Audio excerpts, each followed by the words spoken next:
आइए आपको गौतम बुद्ध की एक प्रचलित कथा सुनाते हैं। एक दिन सुबह सुबह सभी शिष्य बुद्ध के प्रवचन सुनने के लिए एक साथ बैठे हुए थे। कुछ देर बाद बुद्ध अपने साथ एक रस्सी लेकर आए। तथागत के हाथ में रस्सी देखकर सभी शिष्यों को हैरानी हुई। बुद्ध अपने आसन पर बैठे और उन्होंने रस्सी में से एक के बाद एक 3 गांठ बांध दी। इसके बाद उन्होंने शिष्यों से पूछा कि क्या ये वही रस्सी है जो गांठ बांधने से पहले थी।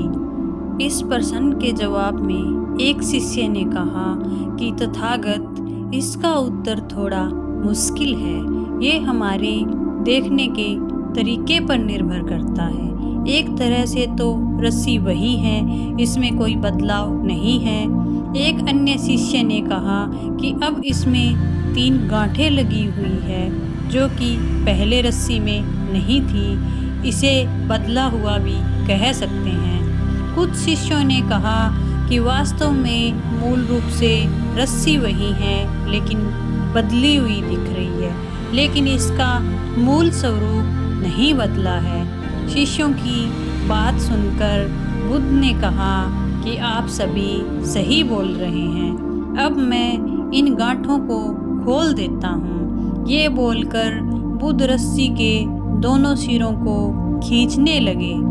बुद्ध ने पूछा कि क्या इस प्रकार रस्सी की गांठें खुल जाएगी? सभी शिष्यों ने कहा, नहीं, ऐसा करने से तो गांठें और ज़्यादा कस जाएगी। इन्हें खोलना और मुश्किल हो जाएगा।